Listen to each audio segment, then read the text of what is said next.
آج کا جو فیصلہ نگران حکومت کا جس میں العزیزیہ ریفرنس میں میاں نواز شریف کی سزا معطل کی ہے، وہ کہتے ہیں جی سیکشن 401 ضابطۂ فوجداری کے تحت ہمارے پاس اختیار تھا. ہم نے کہتے ہیں اس کے اوپر آپ کی قانونی رائے کیا ہے؟ بہت شکریہ بیرسٹر صاحب. کسی شخص کے پاس، کسی حکومت کے پاس اختیار نہیں ہے کہ وہ عدالت کی سزا کو معطل کر سکے. 100/100 کہ یہ جو پارڈن کا اختیار تھا پریزیڈنٹ کا، اس کو بھی پیر مکرم شاہ والے کیس میں انہوں نے یہ کر دیا کہ سپریم کورٹ نے کہ یہ اختیار بھی کوئی ایسے استعمال نہیں کر سکتا. ہاں البتہ یہ صوبائی حکومت کے پاس یہ اختیار جو ہے یہ کسی شخص کی قید کو ریگولیٹ کرنے سے متعلق ہے، اور اگر اس طرح کی کوئی کنڈیشن ہو جس میں کسی کانوکٹ کو کچھ ایسا وقت چاہیے، یعنی جیل سے دوسری یعنی اسپتال منتقل کرنے کے لیے، یا جس طرح اس کیس میں وہ باہر گئے ہیں یعنی ایون پیرول دینے کا بھی اختیار ہے، اور اس میں ٹائم فریم دیا جاتا ہے کہ اتنا یعنی وقت جو ہے اس کو، اور اس کے بعد اسے جسٹیفائی کرنا ہوگا. اگر اس سے زیادہ وقت جو ہے وہ اسے سسپینشن تو پھر بھی نہیں کہا جائے گا، لیکن یہ کہ اگر اسے اس طرح کا ریلیف دینا ہو کہ وہ سزا جو ہے وہ جیل میں کاٹنے کی بجائے باہر وقت گزارے، تو اس کو ریگولیٹ کرنے کے لیے یہ سیکشن استعمال ہو سکتا ہے. بے حد و نہایت اس طرح کا اختیار تو ہے ہی نہیں کہ سپریم کورٹ جو فیصلہ کرے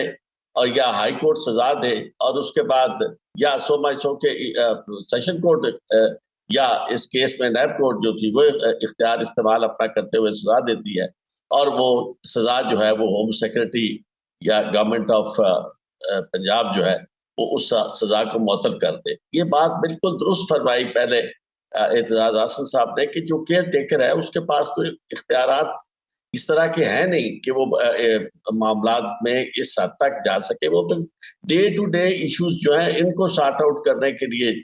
آتی ہے. لیکن یہاں تو معاملہ یہ ہے کہ وہ کیئر ٹیکر جو الیکشن کروانے کے لیے آئی تھی وہ الیکشن کے علاوہ سب کچھ کر رہی ہے، اور وہ وقت سارے کا سارا 90 دن والا بھی ختم ہو گیا. بغیر کسی جواز کے انتہائی غیر قانونی اور غیر آئینی طریقے سے وہ بیٹھے ہیں، اور ہر طرح کے دور رس نتائج کے حامل فیصلے بھی کر رہے ہیں. چائنا پنجاب کا چیف منسٹر جا رہا ہے کیئر ٹیکر، اور بلکہ ان کے اپنے چینل پہ تو انہیں کیئر ٹیکر یا نگران بھی نہیں کہا جاتا،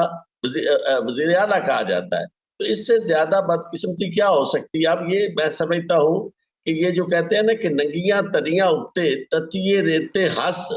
پونجا بس کرلامنا می قادر دے بس،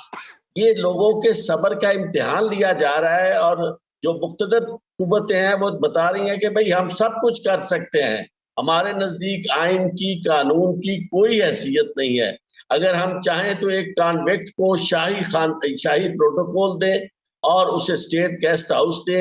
اور اسے سلیوٹ کرے ہمارا ایس ایس پی، اور ہمارا پورا نظام جو ہے اس کے سامنے بچھ جائے اور اس کے اوپر پھولوں کی پتیاں نچھاور کی جائیں، اور جن کا کام اسے گرفتار کرنا ہے. تو یہ سارے کا سارا کام کیا جا رہا ہے، اور اس میں لوگوں کی غیرت کو للکارا جا رہا ہے کہ بھی آپ میں ہمت نہیں ہے، آپ میں سکت نہیں ہے. چاہے وہ کلا ہیں، چاہے وہ آئین اور قانون سے متعلق طبقات ہیں، یا مزدور اور عام آدمی جو ہے وہ جو پاکستان کا عام شہری ہے، وہ اس معاملے میں بے بسی کی ایک تصویر بنا ہوا ہے، اور اس پہ جتنا ستم کیا جا سکتا ہے ہر روز کیا جا رہا ہے. اور عدالتیں جو ہیں اس میں وہ بھی فری بھی بن رہی ہیں، اور میں سمجھتا ہوں کہ اس سے پہلے کبھی کوئی شخص عدالتوں پہ اس طرح کی تنقید نہیں کر سکتا تھا جس طرح کی آج تنقید کی جا رہی ہے اور جس طرح کے لفظ استعمال کیے جا رہے ہیں. اسی طرح اسٹیبلشمنٹ کے بارے میں بھی لوگ اس طرح کی گفتگو نہیں کرتے تھے، لیکن میں یہ سمجھتا ہوں کہ وہ اپنے پروگرام میں جو انہوں نے بنایا ہوا ہے اس میں اس حد تک وہ آگے جا چکے ہیں کہ انہیں کسی چیز کی پرواہ نہیں ہے کہ کوئی گالی دیتا ہے دے، کوئی لڑتا ہے لڑے. انہوں نے اپنا کام جو ذہن میں رکھا ہوا ایجنڈا، لیکن یہ انہیں بات بھولنی نہیں چاہیے کہ اس طرح کا ایجنڈا عوام کو نظر انداز کر کے آپ پورا نہیں کر سکتے. وہ دور نہیں ہے کہ جس دور میں لوگ جو اشارہ سمجھتے تھے کہ اب اسٹیبلشمنٹ اس کے ساتھ ہو گئی ہے تو سارے لوگ اس کی طرف ہو جاتے تھے. اب دور بیرسٹر صاحب بدل چکا ہے. ہر شخص جو ہے وہ ہر فرد ہے ملت کے مقدر کا ستارہ، وہ ستارہ ٹمٹما رہا ہے. اس کے ہاتھ میں جو موبائل ہے وہ اس کے ذریعے وہ اپنا ضمیر کا اظہار کر رہا ہے، معافی ضمیر بیان کر رہا ہے، اور وہ خود کھلا کے کہہ رہا ہے کہ جناب ہم اس طرح کی بات برداشت نہیں کریں گے